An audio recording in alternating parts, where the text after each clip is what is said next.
আজকের এই ক্লাসটিতে থাকছে 2017 সাল, 16 সাল, 2015 সাল, 2014 সাল, এমনকি 2007 সালের আইসিডিএস কোশ্চেন।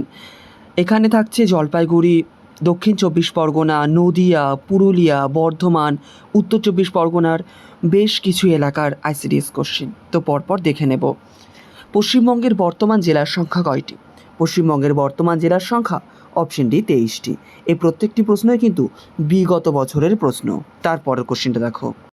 তার পরের প্রশ্নটি রয়েছে, সংসদ সদস্যদের অযোগ্যতা সম্পর্কিত বিরোধের নিষ্পত্তি কে করেন? এটার উত্তর তোমরা করার চেষ্টা করো এবং আমি বলছি এটার উত্তর হচ্ছে অপশন বি, রাষ্ট্রপতি। একটু ছোট্ট তথ্য দিয়ে দিই। ভারতীয় সংবিধানের অনুচ্ছেদ 103 অনুযায়ী সংসদ সদস্যদের অযোগ্যতা নিয়ে যদি কোনো প্রশ্ন ওঠে তখন সেটার সিদ্ধান্ত নেওয়ার দায়িত্ব রাষ্ট্রপতির। তারপরে 3 নম্বর কোশ্চেনটা দেখো, রাষ্ট্রপতির অনুমতি ছাড়া অর্থ বিল লোকসভায় উত্থাপন করা যায় না, এই বিধান কোন অনুচ্ছেদে রয়েছে? এটির উত্তর তোমরা করবে অনুচ্ছেদ 110। আমি আর অপশনগুলো দেখাচ্ছি না, 110 নম্বর অনুচ্ছেদে, মনে রাখবে। তারপরে 4 নম্বর কোশ্চেনটি ইতিহাস থেকে একটি কোশ্চেন। সেটি হচ্ছে আইসিডিএস পরীক্ষায় এসেছিল যে হিন্দু বিধবা পুনর্বিবাহ আইন কোন সালে পাশ হয়? এটির উত্তর তোমরা করবে, আশা করি তোমরা সকলেই জানো, 1956, ভুল বললাম, 1856 সালে। এই তোমার হচ্ছে ঈশ্বরচন্দ্র বিদ্যাসাগর এই আন্দোলনের ক্ষেত্রে গুরুত্বপূর্ণ ভূমিকা পালন করেছিল, মনে রাখবে। তারপরের 5 নম্বর কোশ্চেনটি দেখো, চামড়ার প্রধান প্রোটিন উপাদান কি? এটির উত্তর তোমরা করবে।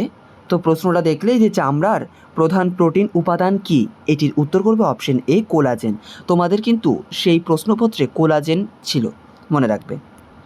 তবে এইখানে যে অপশন ডি রয়েছে কেরাটিন, এটাও কিন্তু চামড়ার বহিস্তরের একটি গুরুত্বপূর্ণ প্রোটিন, মনে রাখবে। কিন্তু ওভারঅল যদি প্রধান বলে তাহলে তোমরা কোলাজেন করবে। 6 নম্বর কোশ্চেনটি দেখো। 6 নম্বর কোশ্চেনে রয়েছে, যদি পৃথিবীর বায়ুমণ্ডল না থাকতো তাহলে আকাশের রং কেমন দেখাতো? আকাশের রং কেমন দেখাতো? আকাশের রং দেখাতো অপশন বি, কালো রং দেখাতো। তো আজকের এই প্রত্যেকটি প্রশ্নটাই কিন্তু তোমাদের গত বা বিগত বছরের প্রশ্ন, কাজে একটা প্রশ্নও মিস দেবে না। ভিডিওটা স্কিপ করলেই হয়তো কোনো গুরুত্বপূর্ণ ইনফরমেশন মিস হয়ে যেতে পারে, তাই স্কিপ না করে কন্টিনিউ দেখো। প্রতি বছর ভারতের সংসদে সাধারণত বাজেট অধিবেশন কোন মাসে শুরু হয়? এই বাজেট অধিবেশন শুরু হয়, তোমরা করার চেষ্টা করো দেখি। তোমরাও নিজেরাও উত্তর দাও, কারণ এগুলো তো প্রত্যেকটাই PYQ। এবার আমি উত্তরটা বলছি, এটার উত্তর হবে অপশন এ, ফেব্রুয়ারি মাস, মনে রাখবে। কেন্দ্রীয় বাজেট বর্তমানে সাধারণত 1 ফেব্রুয়ারি সংসদে পেশ করা হয় এবং বাজেট অধিবেশন সাধারণত জানুয়ারির শেষ সপ্তাহে শুরু হয়ে থাকে, মনে রাখবে। বাজেট যে অধিবেশন সেটা জানুয়ারির শেষ সপ্তাহের দিকে শুরু হয়ে থাকে এবং এই বাজেটটা 1 ফেব্রুয়ারিতে পেশ করা হয়। তারপরে দেখো, কেন্দ্রীয় সরকারের সমস্ত রাজস্ব ও সরকারি ঋণ থেকে প্রাপ্ত অর্থ সাধারণত কোথায় জমা হয়?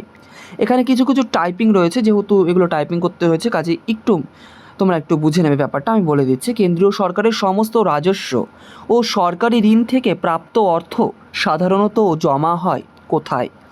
এটির উত্তর করবে তোমরা অপশন সি, ভারতের সঞ্চিত তহবিল, অর্থাৎ consolidated fund of India. Consolidated fund of India, এটা হচ্ছে সংবিধানের অনুচ্ছেদ 266(1) অধীনে এটা কিন্তু প্রতিষ্ঠা করা হয়েছিল, মনে রাখবে। তোমরা দেখছো পলিটি থেকে কত কোশ্চিন এসেছে, তোমরা আরও থেকে যাও, দেখতে পারবে। এইখানে তোমাদের অপশন ছিল কিন্তু 247টি, তোমরা উত্তর 247টি করতে পারো। এবং বর্তমানে যদি আমি দেখি তাহলে কিন্তু এই বর্তমানের ক্ষেত্রে উত্তরটা চেঞ্জ হয়ে যাবে, বোঝা গেল? এবং আমি এটাকে বর্তমানের প্রেক্ষিতেই অপশনটা দেওয়ার চেষ্টা করেছি। সরকারি তথ্য অনুযায়ী ভারতের বিভিন্ন সামুদ্রিক অঞ্চলে মোট প্রায় 1382টা দ্বীপ রয়েছে বলে উল্লেখ করা হয়েছে। এটা কিন্তু গভর্নমেন্ট ডেটা অনুযায়ী। তো সেই দিক থেকে আমি যদি ভাবি, এটার উত্তর হচ্ছে 1382, কিন্তু অপশানে কিন্তু তোমাদের 247 ছিল, তোমরা 247টাকেও মনে রাখবে। তারপরে দেখো যে কোশ্চেনটা এসেছিল সেটি হচ্ছে, যে স্থান থেকে নদীর উৎপত্তি হয় তাকে কি বলা হয়? যে স্থান থেকে নদীটা উৎপত্তি লাভ করে সেই স্থানকে কি বলা হয়? এবার অপশনটা দেখো, অপশানে রয়েছে মোহনা, নদীর উৎস, অববাহিকা ও বদ্বীপ। এটির উত্তর তোমরা জানো যে নদীর উৎস হবে এবং নদী যেখানে গিয়ে তার জল ছেড়ে দেয় তাকে বলা হয় মোহনা। তো একটা থেকে তুমি দুটো জেনে যেতে পারছো। প্রথমত নদীর উৎস বলতে বোঝায় নদী যেই জায়গা থেকে উৎপত্তি লাভ করছে এবং তারপরে নদী তার জল যেখানে গিয়ে ছেড়ে দিচ্ছে সেটা হচ্ছে মোহনা। 11 নম্বর কোশ্চেনটি দেখো, পৃথিবীর স্থলভাগের মোট আয়তনের মধ্যে শিল্পাঞ্চলের পরিমাণ আনুমানিক কত? এটা আমি আপডেট ডেটা অনুযায়ী অপশানটাকে এখানে রাখার চেষ্টা করেছি। তো সেটা যেহেতু অনেক দিন আগে এক্সামটা হয়েছিল সেই কারণেই সেখানে অপশানটা আলাদা ছিল। এইখানে অপশান অনুযায়ী তোমরা করবে অপশান এ, 1%-রও কম জায়গা জুড়ে এই শিল্পাঞ্চল রয়েছে। তারপরে 12 নম্বর কোশ্চেন যেটি এসেছিল, পৃথিবীর কেন্দ্রে অভিকর্ষজ ত্বরণের মান কত? পৃথিবীর কেন্দ্রে অভিকর্ষজ ত্বরণের মান, হ্যাঁ তোমরা উত্তর করার চেষ্টা করো। এটির উত্তর হবে option C, 0 metre per second square. পৃথিবীর কেন্দ্রের চারিদিক থেকে অভিকর্ষজ আকর্ষণ পরস্পরকে সাম্যাবস্থায় নিয়ে আসে, মনে রাখবে, তাই সেখানে কিন্তু অভিকর্ষজ ত্বরণের মান 0 হয়ে যায়। 13 নম্বর কোশ্চিন দেখো, মৌর্য যুগে নৌবাহিনীর প্রধান কর্মকর্তাকে কি বলা হতো? অর্থাৎ দেখো তোমাদের এই ইতিহাসটাকেও কিন্তু খুব সুন্দর করে পড়তে হবে। এটা কিন্তু খুব একটা জাস্ট একটা ভেতর থেকে একটা মানে তোমাদের কোশ্চেন দিয়ে দিয়েছে। এটির উত্তর তোমরা করবে অপশন এ, নবাধ্যক্ষ। নবাধ্যক্ষ বলা হতো, মনে রাখবে। এবং এই যে এই কথাটা কোথায় উল্লেখ ছিল? কৌটিল্যের যে অর্থশাস্ত্র ছিল, কৌটিল্যের অর্থশাস্ত্রের নৌ সংক্রান্ত প্রশাসনের জায়গাটাতে এটা উল্লেখ ছিল, মনে রাখবে। এখান থেকে মনে রাখবে যে কৌটিল্য কিন্তু অর্থশাস্ত্র গ্রন্থটাকে লিখেছিল। তারপরের কোশ্চেনটা দেখো, পাল বংশের শেষ উল্লেখযোগ্য রাজা কে ছিল? পাল বংশের শেষ উল্লেখযোগ্য রাজা, এটা বিভিন্ন বইয়ে বিভিন্ন থাকে আর কি। তো এটার অপশন অনুযায়ী option D is the correct answer, অর্থাৎ রামপাল। বোঝা গেল? রামপাল বংশের অন্যতম শক্তিশালী শেষ দিকের শাসক ছিলেন। তবে পাল বংশের একেবারে শেষ শাসক নিয়ে আমি আগেই বললাম যে বিভিন্ন ঐতিহাসিক সূত্রে একটা মতবিরোধ থাকতেই পারে। তো অনেকে আবার গোবিন্দ পালকেও বলে থাকে, মনে রাখবে। অপশানে যদি তুমি গোবিন্দ পাল পাও, তুমি গোবিন্দ পালকেও মনে রাখতে পারো। তারপরে দেখো, আর্যরা ভারতে আসার পর প্রথমে কোন অঞ্চলে বসতি স্থাপন করেছিলেন বলে বৈদিক ইতিহাসে উল্লেখ করা হয়? এই অপশানটা একটু আলাদা ছিল, আমি সেটাও বলে দিচ্ছি। এটার উত্তর তোমরা করবে সপ্তসিন্ধু অঞ্চল। মানে বর্তমানের দিক থেকে যদি ভাবি, পাকিস্তানের পাঞ্জাব বা হয়তো সেটা আমাদের ভারতের পাঞ্জাব হতে পারে। এক কথায় উত্তর পশ্চিম যে এলাকাটা, সপ্তসিন্ধু যে এলাকাটা, সেই এলাকাটাই কিন্তু ধরা হয় যে প্রথম আর্যরা সেখানে এসে বসতি স্থাপন করেছিল। তো মনে রাখবে, অপশানে যদি পাঞ্জাব পাও তুমি পাঞ্জাবও করবে। এখানে আমি ওভারঅল সপ্তসিন্ধু অঞ্চল দিয়ে দিয়েছি।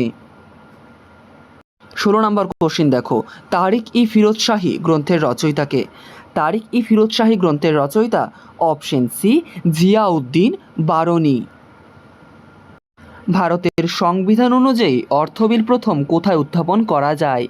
এটির উত্তর তোমরা করবে অর্থবিল সর্বপ্রথম যেখানে উত্থাপন করা যায় সেটি হচ্ছে option B is the correct answer, লোকসভাতে। মনে রাখবে, লোকসভাতেই অর্থবিলকে উত্থাপন করতে হয়। এবং হ্যাঁ, তবে অবশ্যই কিন্তু রাষ্ট্রপতির আগে থেকে একটা সুপারিশ প্রয়োজন, হুটহাট করে নিয়ে আসা যায় না। রাষ্ট্রপতি আগে থেকে অনুমতি দেবে, তারপরে এই অর্থবিলটাকে লোকসভাতে উত্থাপন করতে হয়। রাজ্যসভাতে কিন্তু অর্থবিলের যে ক্ষমতা বা অর্থবিলের যে ভূমিকা সেটা কিন্তু খুবই নগণ্য, বা প্রায় নাই বললেই চলে, খুবই নগণ্য। এবার দেখো, কেন্দ্রীয় ধান গবেষণাগার কোথায় অবস্থিত? এখানে তোমাদের একটা জিনিস বুঝতে হবে যে তোমাদের গবেষণাগার এই যে ছোট্ট স্ট্যাটিক যে টপিকটা আছে সেটাকেও কিন্তু কমপ্লিট করতে হবে। তো কেন্দ্রীয় ধান গবেষণাগার এটি রয়েছে অপশন সি, উড়িষ্যার কটকে। তোমাদের এই কোশ্চেনটার মধ্যে দিয়ে কিন্তু গম গবেষণাগার, আখ গবেষণাগার, এছাড়াও যে পাট গবেষণাগার, অর্থাৎ গবেষণাগারের টপিকটা কিন্তু খুব সুন্দর করে রেডি করতে হবে। তারপরের কোশ্চেনটা দেখো, কোশ্চেনটা রয়েছে চন্দ্রগুপ্ত মৌর্যের পুত্র কে ছিলেন? চন্দ্রগুপ্ত মৌর্যের পুত্র কে ছিলেন? এবার অপশনগুলো দেখো, অপশনগুলো দেখো এবং উত্তর করার চেষ্টা করো।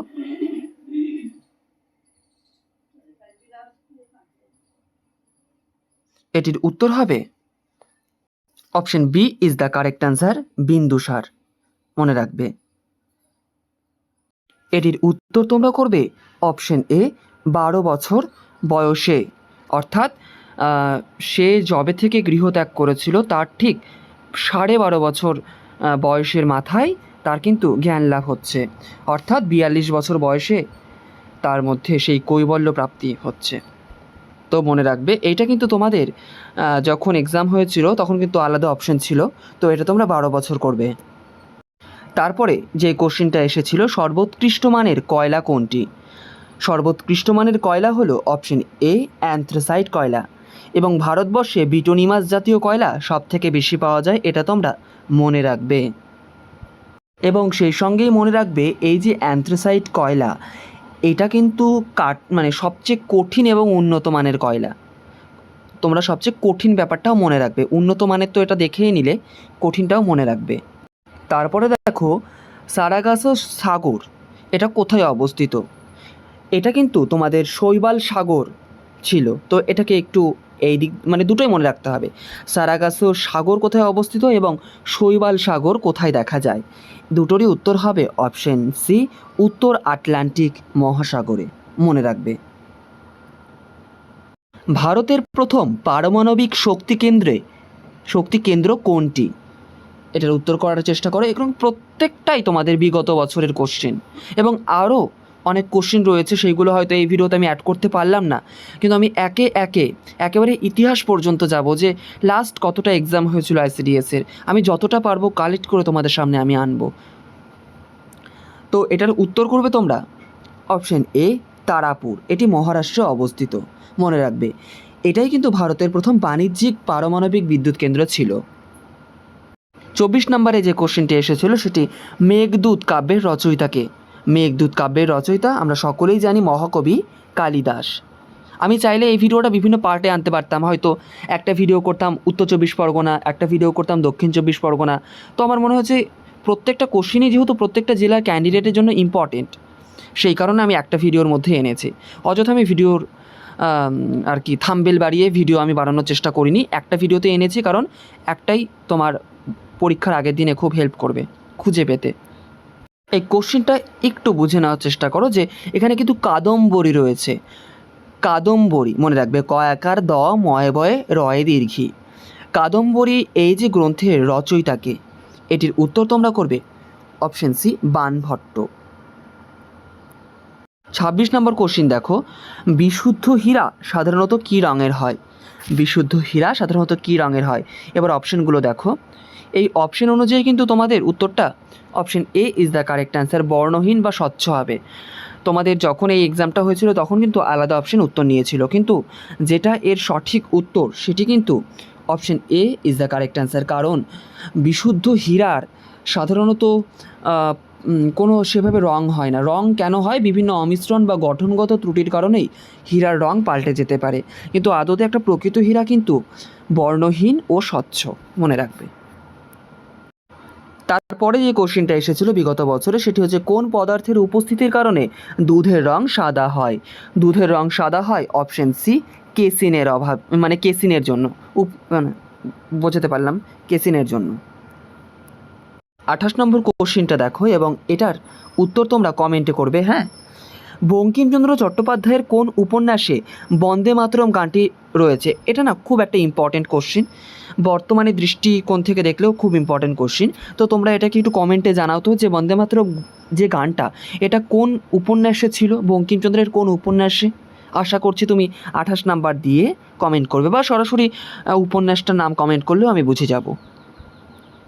তারপরে দেখো, যে কোশ্চেনটা এসেছিল ছদ্মনামের ওপর থেকে, নীললোহিত কার ছদ্মনাম? নীললোহিত, এটির উত্তর হবে অপশন এ, সুনীল গঙ্গোপাধ্যায়ের ছদ্মনাম নীললোহিত। তো তোমাদের ছদ্মনামের টপিকটাও কিন্তু রেডি করতে হবে, আমি একটা ভিডিও করে দিয়েছি, সেই ভিডিওটা দেখো, আর কোনো ছদ্মনাম থেকে ভাবতে হবে না। চ্যানেলের পেজে গিয়ে ভিডিওটা সার্চ করে দেখে নাও এই ভিডিওটা শেষ হওয়ার পরে। পশ্চিমবঙ্গের সর্বোচ্চ শৃঙ্গ কোনটি? পশ্চিমবঙ্গের সর্বোচ্চ শৃঙ্গ কোনটি? এটির উত্তর হবে অপশন এ, সান্দাকফু। এগুলো কিন্তু আমার তৈরি প্রশ্ন না, যারা ভিডিওটা কেটে কেটে দেখছে হয়তো বুঝতে পারবে না, বলবে এত ইজি কোশ্চিন এনেছে। ঠিক আছে, তো এটা প্রত্যেকটাই বিগত বছরের কোশ্চিন। তারপরে যে কোশ্চেনটি রয়েছে সেটি ভারতের প্রথম তৈলখনি কোথায় অবস্থিত। ভারতের প্রথম যে তৈলখনি যেখানে আবিষ্কার হয়েছিল সেটি হচ্ছে আসামের ডিগবয়, মনে রাখবে। আসামের ডিগবয়ে সর্বপ্রথম এই তৈলখনিটি আবিষ্কার হয়েছিল এবং সবচেয়ে প্রাচীন, এই দিক থেকেও মনে রাখবে সবচেয়ে প্রাচীন। এটা 1889 সাল নাগাদ এটা আবিষ্কার হয়েছিল। এক্সট্রা মনে রাখার চেষ্টা করবে। এবার দেখো আইসিডিএস যে বিগত বছরে যে কোশ্চেনটি এসেছিল সেটি লোকসভার অধ্যক্ষ পদত্যাগ করতে চাইলে তার পদত্যাগপত্র কার কাছে জমা দেবে। লোকসভার অধ্যক্ষ যদি পদত্যাগ করতে চান তাহলে তার পদত্যাগপত্র সে কার কাছে জমা দেবেন। এটির উত্তর হবে অপশন সি, লোকসভার উপাধ্যক্ষ। লোকসভার উপাধ্যক্ষের কাছে এটাকে জমা দেবে এবং এটা সংবিধানের অনুচ্ছেদ 94 অনুযায়ী, বোঝা গেল, মনে রাখবে। তারপরে যে কোশ্চেনটা এসেছিল সংসদের উভয় কক্ষের যৌথ অধিবেশনে কে সভাপতিত্ব করেন। সংসদের যৌথ অধিবেশনে কে সভাপতিত্ব করেন, এটির উত্তর হচ্ছে অপশন এ, লোকসভার অধ্যক্ষ। তোমাদের কিন্তু সংবিধান টপিকটাকে খুব সুন্দর করে রেডি করতে হবে। তারপরে যে কোশ্চেনটা এসেছে লোকসভার অধিবেশনের আহ্বান ও সমাপ্তি ঘোষণা করার ক্ষমতা কার হাতে রয়েছে, এটির উত্তর করবে অপশন সি, রাষ্ট্রপতির হাতে রয়েছে। আবার দেখো কোশ্চেনটা এসেছে সেটি হচ্ছে লোকসভার অধিবেশনে সভাপতিত্ব করেন কে। লোকসভার অধিবেশনে সভাপতিত্ব করেন আমরা দেখলাম, এটির উত্তর তোমরা করবে অপশন ডি, লোকসভার অধ্যক্ষ বা স্পিকার। তারপরে দেখো যে কোশ্চেনটা এসেছে পৃথিবীর বৃহত্তম সেচ খাল কোনটি। পৃথিবীর বৃহত্তম সেচ খাল হচ্ছে অপশন এ, ইন্দিরা গান্ধী। মনে রাখবে আজকের এই ভিডিওতে কিন্তু আমি সেপারেট কোনো মানে এক কথায় চিহ্নিত করিনি, আমি পুরো কোশ্চিন কালেক্ট করে একটা ভিডিও করেছি। চাইলে এর পাশে লিখতে পারতাম উত্তর 24 পরগনা জেলার কোশ্চিন, দক্ষিণ 24 পরগনা জেলার কোশ্চিন, বারুইপুর, সোনারপুর, আমি দিইনি। ওভারঅল কোশ্চিন তোমাদের জন্য ইম্পর্টেন্ট, সেই কারণে আমি একবারে নিয়ে এসেছি। তারপরে দেখো the last supper. The last, এই যে সাপার যে চিত্রটি এটি কে এঁকেছিলেন, এটি এঁকেছিলেন, তোমরা নিজেরা উত্তর করার চেষ্টা করো। এবং পিওয়াইকিউ কিন্তু যে কোনো এক্সামের জন্য মোস্ট ইম্পর্ট্যান্ট একটা টপিক, কারণ পিওয়াইকিউ আমাদের বলে দেয় যে কী পড়তে হবে। তো এটার উত্তর হচ্ছে option B, Leonardo da Vinci. মনে রাখবে এই যে দ্য লাস্ট সাপার এটা কিন্তু ইতালির মিলানের সান্তা মারিয়া দেনে গ্রাজিয়ের মঠের ভোজন কক্ষে আঁকা হয়েছিল। খুব বড় একটা ইনফরমেশন। তারপরে দেখো দেনা পাওনা। দেনা পাওনা এই যে ছোট গল্পটি এটি কার লেখা। দেনা পাওনা এটি লিখেছিলেন কথাশিল্পী শরৎচন্দ্র চট্টোপাধ্যায়, মনে রাখবে। তারপরে রয়েছে ভারতের প্রথম জলবিদ্যুৎ কেন্দ্র কোনটি। ভারতের প্রথম জলবিদ্যুৎ কেন্দ্র এটি 1902 সালে কর্ণাটকে প্রতিষ্ঠা করা হয়েছিল এবং এটি হচ্ছে ভারতের প্রাচীনতম জলবিদ্যুৎ কেন্দ্র। উত্তর হচ্ছে অপশন সি, শিব সমুদ্রম জলবিদ্যুৎ কেন্দ্র ভারতের প্রথম জলবিদ্যুৎ কেন্দ্র। কলহন রচিত বিখ্যাত গ্রন্থ কোনটি। কলহন রচিত বিখ্যাত গ্রন্থ, এটির উত্তর করবে অপশন সি, রাজতরঙ্গিনী। এই রাজতরঙ্গিনী যে গ্রন্থ রয়েছে এই গ্রন্থ থেকে কিন্তু আমরা কাশ্মীরের ইতিহাসের গুরুত্বপূর্ণ বিভিন্ন দিককে জানতে পারি, অর্থাৎ এক কথায় কাশ্মীরের ইতিহাস আমরা জানতে পারি। এবং হ্যাঁ, এটাও মনে রাখতে হবে এটা কিন্তু সংস্কৃত ভাষায় লেখা হয়েছিল। কলহন এটাকে সংস্কৃত ভাষায় লিখেছিল, মনে রাখবে। 41 নম্বর যে কোশ্চেনটা এসেছিল সেটি কোন সম্রাট নিজেকে দেবনাম প্রিয় বা দেবতাদের প্রিয় বলে অভিহিত করতেন। এটা তোমরা অনেকেই জানো, আশা করি উত্তর দিয়ে দিয়েছো, অপশন এ, অশোক। এরপরে কিন্তু আরও একটা বিগত বছরের ভিডিওর মানে কোশ্চেনের উপর একটা ভিডিও আসবে, আমি একটা ভিডিওতে রাখিনি কারণ প্রশ্ন সংখ্যা অনেক বেড়ে গেছে, তো সেই কারণেই নেক্সট ভিডিওটাও দেখতে ভুলো না। দক্ষিণ এশিয়ার কোন দেশে সড়কপথের ঘনত্ব সবচেয়ে কম। মনে রাখবে দক্ষিণ এশিয়ার কোন দেশে সড়কপথের ঘনত্ব সবচেয়ে কম, সেটি হচ্ছে option B is the correct answer, Bhutan. মনে রাখবে। তো পরীক্ষায় খুব সম্ভবত ছিল নিচের কোন দেশে সড়কপথ সবচেয়ে কম, উত্তর ছিল ভুটান। তো আমি এটাকে আরও একটু গুছিয়ে লিখেছি যে দক্ষিণ এশিয়ার কোন দেশে সড়কপথের ঘনত্ব সবচেয়ে কম। বিহারের দুঃখ নামে পরিচিত কোন নদী। বিহারের দুঃখ বলা হয়, তোমরা অনেকেই জানো, কোশি নদী। তারপরে 44 নম্বর কোশ্চেনটি দেখো, জেলা পরিষদের সভার সভাপতিত্ব করেন কে। জেলা পরিষদের সভার সভাপতিত্ব করেন, option C is the correct answer, সভাধিপতি। বর্তমানে পশ্চিমবঙ্গে মোট কয়টি পৌর কর্পোরেশন রয়েছে। বর্তমানে পশ্চিমবঙ্গে মোট পৌর কর্পোরেশন রয়েছে? এটির উত্তর তোমরা করবে অপশন 7টি। কী করবে? অপশন 7টি পৌর কর্পোরেশন রয়েছে। এবং এগুলি কি কি একটু জাস্ট মনে রাখো: কলকাতা, হাওড়া, বিধাননগর, চন্দননগর, আসানসোল, দুর্গাপুর ও শিলিগুড়ি। ভারতের মুখ্য নির্বাচন কমিশনারের কার্যকালের মেয়াদ কত? ভারতের মুখ্য নির্বাচন কমিশনারের কার্যকালের মেয়াদ হচ্ছে 6 বছর অথবা 65 বছর পর্যন্ত। যেটা তার আগে হবে সেখানে এসে রিটায়ার করবে আর কি, মানে তার এক্সপায়ার হবে। শেষ শক্তিশালী গুপ্ত সম্রাট হিসেবে কাকে ধরা হয়? তোমরা দেখতে পাচ্ছ যে ইতিহাস টপিকটা কতটা ইম্পর্টেন্ট তোমাদের জন্য। শেষ শক্তিশালী গুপ্ত সম্রাট হিসেবে ধরা হয় option A is the correct answer, Skandagupta. যদি কোনো কোশ্চিনের উত্তর তোমাদের ডাউট সৃষ্টি করে অবশ্যই কমেন্টে জানাবে। তো এইটা মনে রাখবে, স্কন্ধগুপ্তকে কেন বলা হয়েছে, কারণ তার সময়ে হুনদের আক্রমণ তিনি প্রতিহত করেছিলেন। তার সময় হুনরা অ্যাটাক করেছিল সেই কারণে, এবং তিনি কিন্তু হুনদেরকে সুন্দরভাবে পরাজিতও করেছিলেন। এই কোশ্চেনটি আরও একবার চলে এসেছে, মানে তোমাদের ছোট্ট একটা রিভিশন হয়ে গেল যে সারাগাসো সাগর কোথায় অবস্থিত। সারাগাসো সাগর বা তোমরা আরেকটা মনে রাখবে শৈবাল সাগর। এটির উত্তর হচ্ছে option D is the correct answer, উত্তর আটলান্টিক মহাসাগর। এরপরে যে কোশ্চেনটা এসেছিল সেটি হচ্ছে ভারতের নেপোলিয়ান কাকে বলা হয়?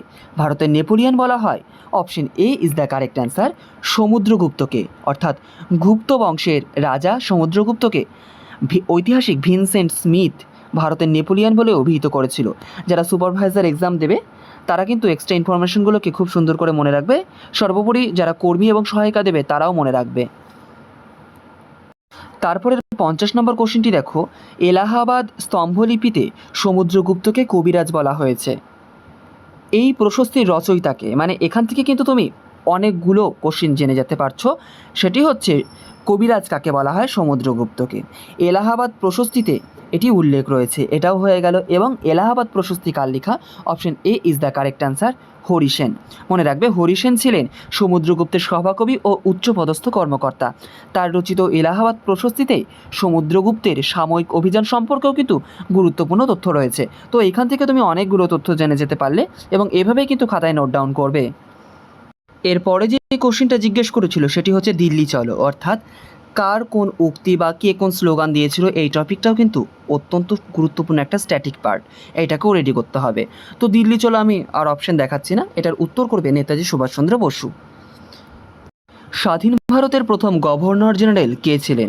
স্বাধীন ভারতের প্রথম গভর্নর জেনারেল, মনে রাখবে এটির উত্তর হচ্ছে অপশন সি, লর্ড মাউন্টব্যাটেন। এইখানে অনেকেরই একটু কনফিউশন থাকে যে চক্রবর্তী রাজা গোপালাচারী কেন হলো না। অনেকে চক্রবর্তী রাজা গোপালাচারী এবং মাউন্টব্যাটেনের মধ্যে গুলিয়ে দেয়। তো আমি জাস্ট একটু ক্লিয়ার করার চেষ্টা করছি যে লর্ড মাউন্টব্যাটেন 15ই আগস্ট 1947 সাল থেকে স্বাধীন ভারতের প্রথম গভর্নর জেনারেল ছিলেন। অর্থাৎ যে বছর আমাদের ভারত স্বাধীন হচ্ছে সেই সময় থেকে লর্ড মাউন্টব্যাটেনই প্রথম এই পদটা সামলেছিলেন। চক্রবর্তী রাজা গোপালাচারী ছিলেন স্বাধীন ভারতের প্রথম ভারতীয় গভর্নর জেনারেল। যদি তোমাদের মেনশন করা থাকে যে স্বাধীন ভারতের প্রথম ভারতীয় গভর্নর জেনারেল, তখন কিন্তু চক্রবর্তী রাজা গোপালাচারী করবে। এবং আরও একটা দিক থেকে তোমাদের ভাবতে হবে যে, এবং যদি বলে শেষ গভর্নর জেনারেল, শেষ গভর্নর জেনারেল, ভারতের শেষ গভর্নর জেনারেল, তখনও কিন্তু উত্তরটা করবে চক্রবর্তী রাজা গোপালাচারী। আর ওভারঅল যদি বলে ভারতের প্রথম গভর্নর জেনারেল কে ছিল স্বাধীন ভারতের, অবশ্যই স্বাধীন ভারতের, তখন কিন্তু লর্ড মাউন্টব্যাটেন করবে। বোঝা গেল? তারপর দেখো, জলপাইগুড়ি জেলা ভেঙে কোন নতুন জেলার সৃষ্টি হয়েছিল? জলপাইগুড়ি জেলা ভেঙে যে এই নতুন জেলাটা সৃষ্টি হয়েছিল, তোমরা যারা জলপাইগুড়ি এবং আলিপুরদুয়ার থেকে দেখছো আশা করি কারেক্ট অ্যান্সার করতে পারলে। তো এটার উত্তর হচ্ছে অপশন এ, আলিপুরদুয়ার। এবার দেখো তোমাদের লিভার থেকেও একটি কোশ্চেন রয়েছে, কোন শ্রেণীর লিভারে যান্ত্রিক সুবিধা সাধারণত 1 এর কম হয়? তো এটার উত্তর তোমরা অপশন বি তৃতীয় শ্রেণীর লিভার মনে রাখবে। এই টপিকটাকেও জাস্ট একটু দেখে রাখো। হ্যাঁ, এটা একটা বিজ্ঞানের টপিক, দেখে রাখবে একটু। শের ই পাঞ্জাব উপাধিতে কে পরিচিত? যারা এখনও উপাধির ভিডিও দেখোনি দেখে নিও, একটা ভিডিও দেখলেই কাজ হয়ে যাবে। শের ই পাঞ্জাব বলা হতো অপশন এ, মহারাজা রঞ্জিত সিংকে। কালাহারি মরুভূমি প্রধানত কোন দেশে অবস্থিত? কালাহারি মরুভূমি প্রধানত কোন দেশে অবস্থিত? এটির উত্তর তোমরা করবে সি, বোতসোয়ানা।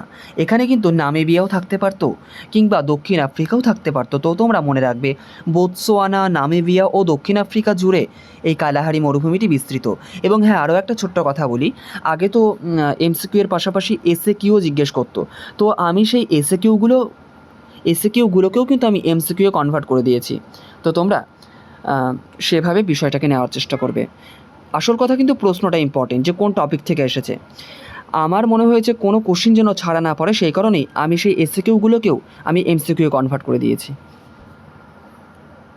তারপরে দেখো 2024 সালের কোপা আমেরিকা ফুটবল চ্যাম্পিয়ন কোন দেশে হয়েছিল?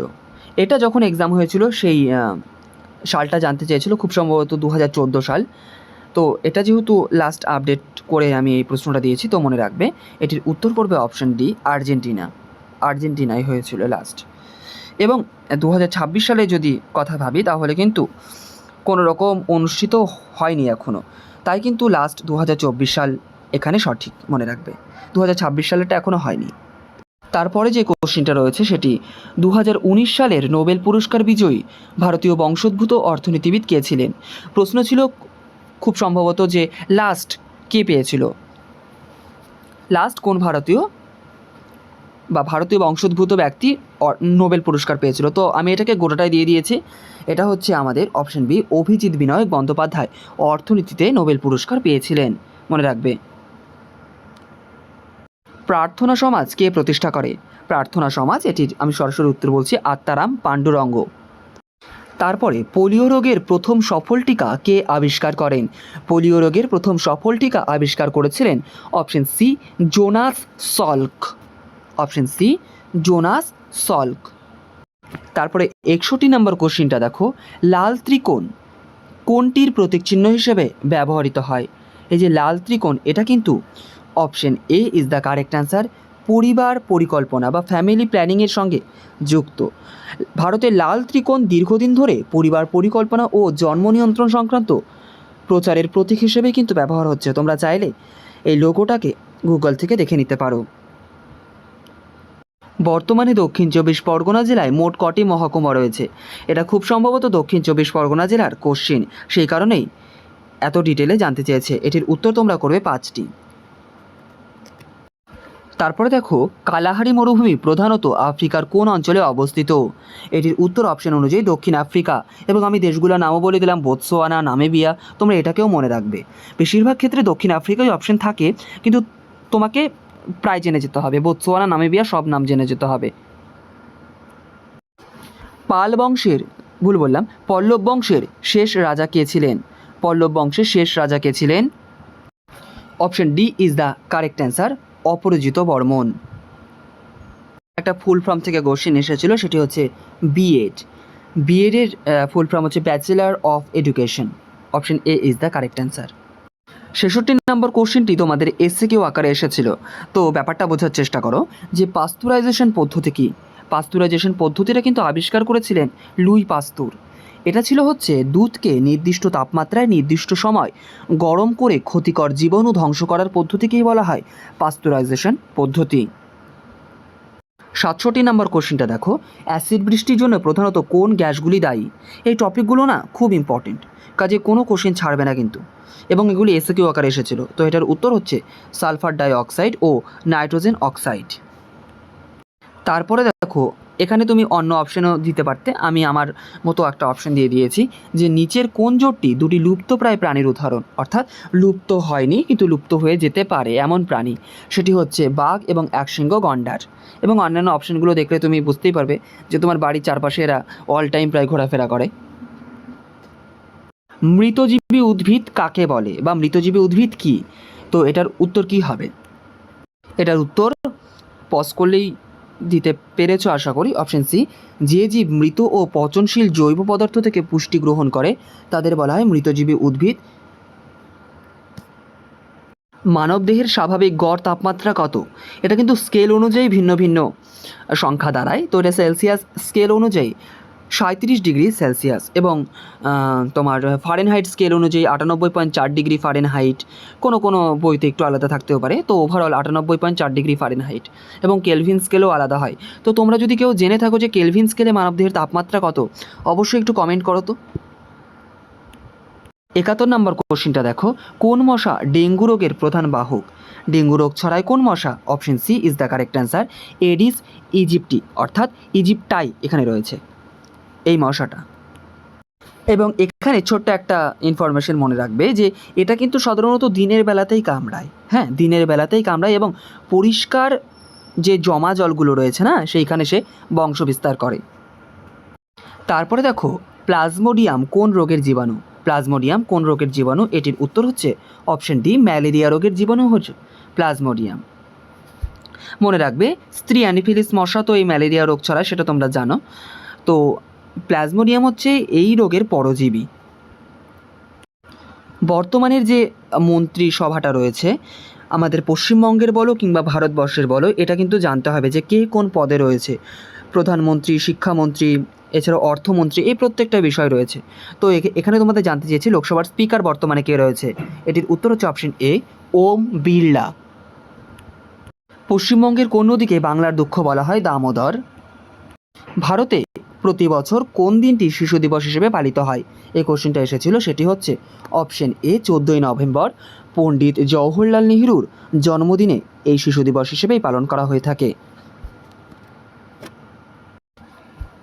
এইবার 76 নম্বর কোশ্চেনটি দেখো, বর্তমানে পশ্চিমবঙ্গ বিধানসভার অধ্যক্ষ কে? এটার উত্তর তোমরা কিন্তু আপডেট করে নেবে। এটার উত্তর হচ্ছে রথীন্দ্র বসু। বোঝা গেল? রথীন্দ্র বসু।